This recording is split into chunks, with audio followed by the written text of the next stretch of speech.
Nanti kalau bapak-bapak sudah sepuh, batuk-batuk, sudah sering masuk rumah sakit, daftar umroh.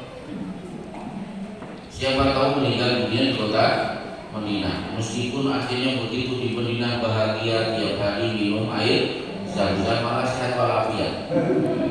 Ya masalah. Mana dalil bahwa bercita-cita mati di tanah suci dianjurkan? Imam Bukhari mengambil dalil Nabi Musa alaihissalam. Ketika belum sampai kota Palestina, dia sudah didatangi malaikat pencabut nyawa.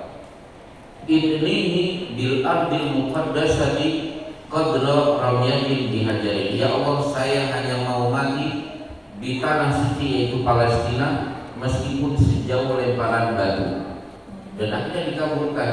Begitu tiba di perbatasan Palestina, sejauh lemparan batu, disitulah Nabi Musa akhirnya dikubur. Baik. Kemudian yang ketiga berkenaan dengan safar, kata Rasulullah, as-safaru qit'atun minal adab. Safar itu potongan dari siksaan. Safar adalah potongan dari siksaan. Ada beberapa tafsir dari para ulama. Makna safar adalah potongan dari siksaan.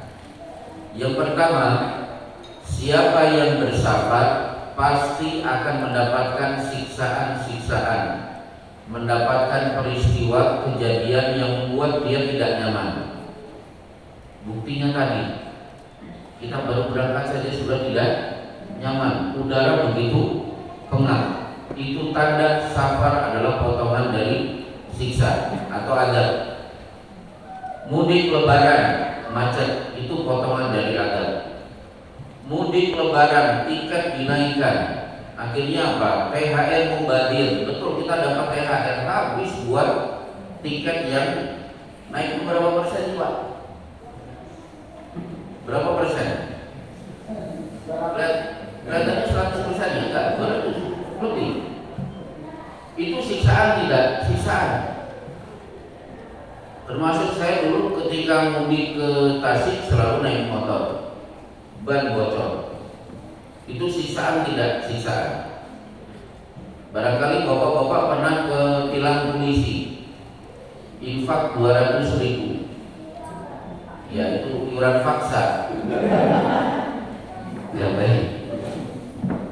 Itu siksaan tidak? Siksaan.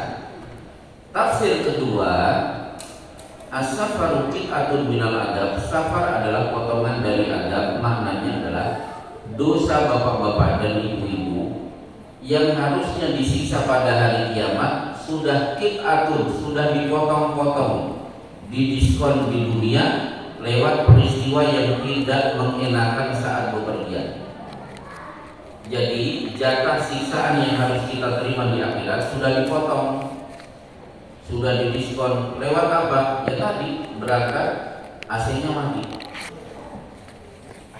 Maka tadi ketika saya tahu AC-nya mati, saya langsung ingat hadis ini. Alhamdulillah, ini potongan dari Allah buat saya supaya siksa saya sudah berkurang.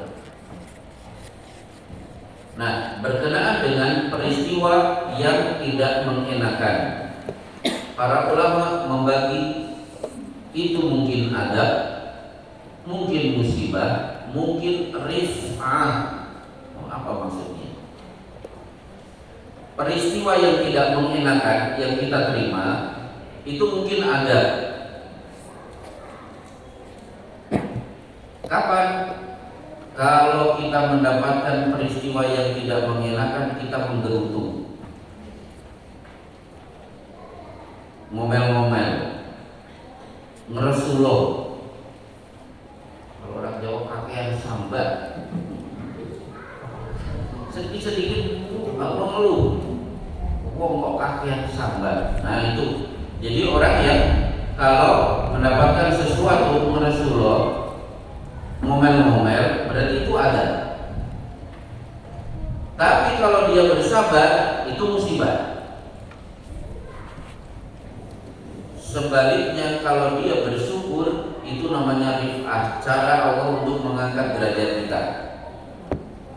Rif'ah itu mengangkat derajat.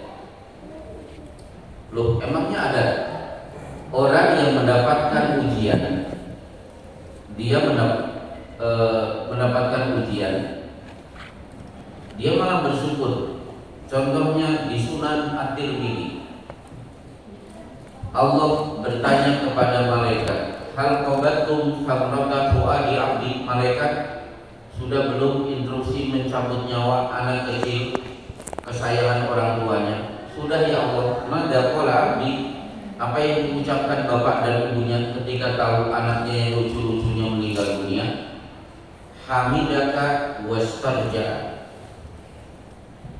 Dua ucapan, hamidaka alhamdulillah, dan istarja, bacaan istirja, inna lillahi wa inna ilaihi rajiun.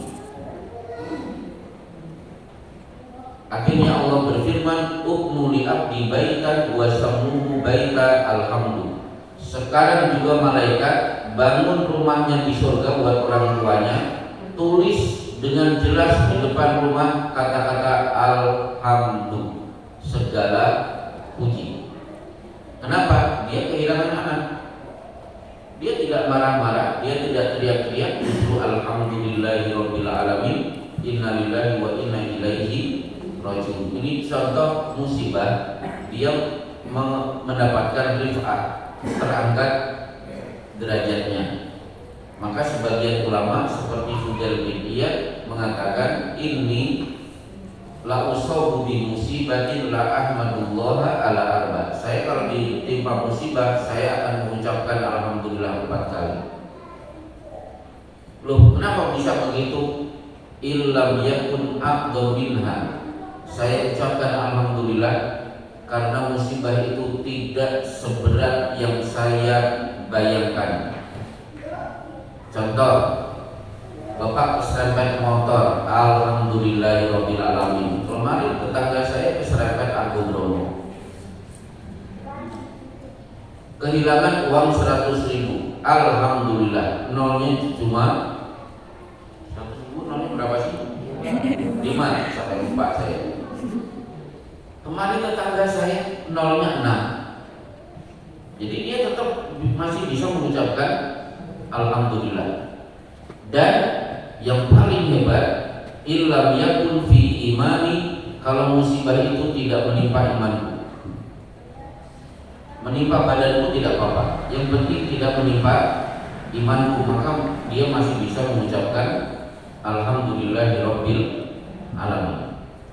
Selesai berkenaan dengan safar. Nah, sekarang ada 2 masalah sebelum saya tutup. 2 masalah saja.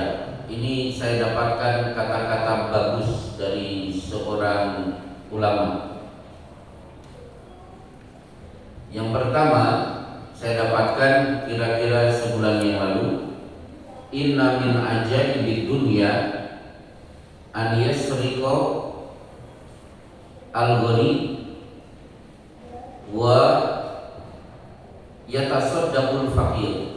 Boleh ditulis untuk apa namanya, suka status. Di antara keajaiban dunia adalah orang kaya mencuri sementara orang miskin bersedekah. Itu keajaiban dunia. Loh, kenapa bisa orang kaya mencuri, orang miskin bersedekah? Coba bapak-bapak, koruptor itu miskin atau kaya? Kaya.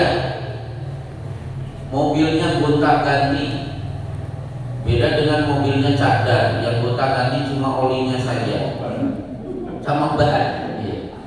Kasihan bener. Kalau pejabat itu kan gonta-ganti mobil, rumahnya hebat, tapi maling, berarti merasa tidak cukup. Dan yang dimaling bukan motor, triliunan. Sementara orang miskin masih bisa bersedekah, karena Rasulullah ditanya ayu shadaqati afdal, sedekah apa yang paling afdal? Qala juhdu al-mukil, kesungguhan orang miskin meskipun sedikit dia tetap ingin bersedekah. Ini bagi saya ini kata-kata spesial. Nah, kemudian ada kata-kata spesial lagi.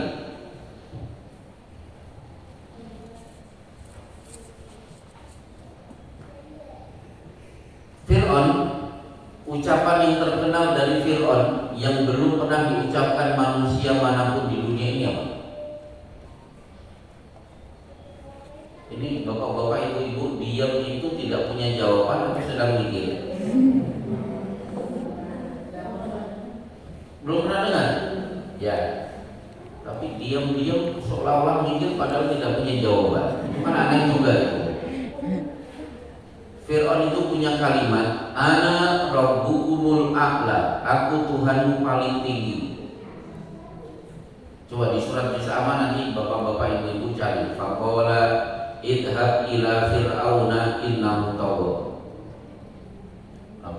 Sampai ada kata faqala ana rabbukumul a'la, aku Tuhanmu yang paling tinggi. Sementara iblis saja masih lebih sopan loh Pak.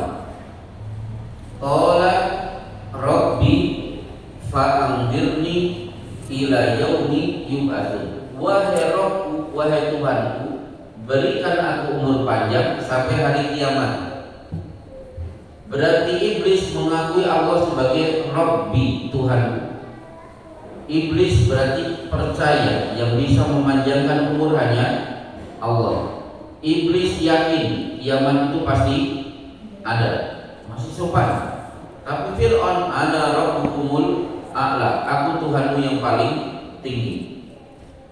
Meskipun songong tingkat tinggi si Fir'aun, tapi pesan dari Allah kepada Musa dan Harun, faqula lahu qawlan layyinan. Ketika engkau berdua berdakwah, ucapkan kata-kata lembut di depan Fir'aun. Sesombong itu Nabi Musa diminta untuk mengucapkan kata-kata lembut. Kalau Allah mengajak kita bersikap lembut kepada Fir'aun, bagaimana kelembutan Allah dengan bapak-bapak yang setiap hari mengucapkan Subhana Rabbiyal A'la, maha suci engkau ya Allah, Tuhanku yang paling tinggi. Sementara bapak sedang sujud, meletakkan seluruh anggota tubuh di tempat paling bawah, menghinakan diri sehina-hinanya sampai kepala diletakkan di tanah, mulut mengucapkan maha suci engkau ya Allah, engkau Tuhan yang maha tinggi. Yang mengatakan aku Tuhanmu paling tinggi, Allah saja mengajak Musa untuk berlemah lembut. Bagaimana lemah lembutnya Allah kepada bapak-bapak yang setiap hari mengucapkan maha suci engkau ya Allah, engkau adalah Tuhanku yang paling tinggi. Baik, ceramah saya cukup. Kemudian yang kedua, saya ucapkan jazakumullah kepada bapak-bapak dan ibu-ibu. Ketika pengajian sebelumnya kan bapak-bapak menyampaikan usulan-usulan bagus terkait dengan perjalanan umrah, termasuk yang saya perhatikan usulan istrinya Mas Tarko. Maaf namanya saya lupa. Oh, Mbak Winarti. Oh. Winarti. Oh ya. Usulan kan beliau juga usulan kan maju menyampaikan usulan, akhirnya saya sampaikan ke Pak Maki dan usulan itu akhirnya dinikmati oleh 2 periode sesudahnya. Jadi alhamdulillah 2 periode sesudahnya itu mendapatkan nikmat yang luar biasa. Tapi biarlah itu nikmat yang tidak kita dapatkan. Kan bapak-bapak kan, coba bapak-bapak masih ingat landingnya tidak di Madinah kan Pak? Landingnya di mana? Di Jeddah. Kemudian apa lagi? Semuanya sifatnya polos, tidak ada tambahan-tambahan apa. Tapi begitulah, bahkan banyak bapak-bapak yang tidak bisa masuk Raudhon, kecuali Mas Arif, Mas Tarko, Pak Sugeng yang tidak hadir hari ini. Tapi kemabruran umroh bukan karena dapat fasilitas. Kemabruran umroh itu saat melaksanakan umroh dan pasca dari umroh. Sebagaimana jangan lihat umat Islam ketika bulan Ramadan, lihat sesudah bulan Ramadan. Intinya begitu. Saya ucapkan jazakumullah, dan bahkan seandainya saya diperkenankan oleh Allah, ya Allah, saya ingin masuk surga bareng-bareng dengan bapak-bapak yang ada di ruangan ini. Karena perlu Bapak ketahui, rombongan bapak-bapak ini pengobat saya dari rombongan umroh sebelumnya. Rombongan umroh sebelumnya itu Masya Allah memang spesial. Saya harus mengerahkan energi, tenaga, dan pikiran sampai pulang dari umroh sakit 3 bulan. Itu karena beratnya Masya Allah lah. Tiba-tiba datang rombongan Mas Tarko dan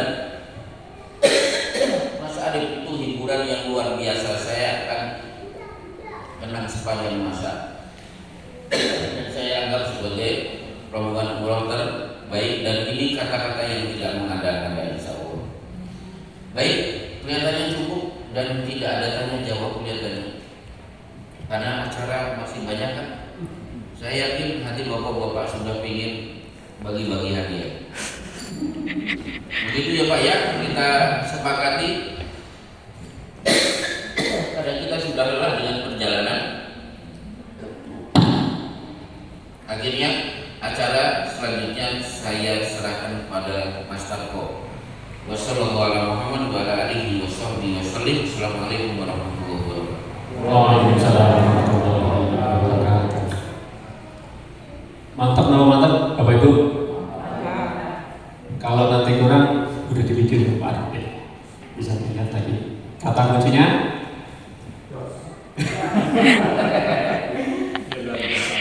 Insya Allah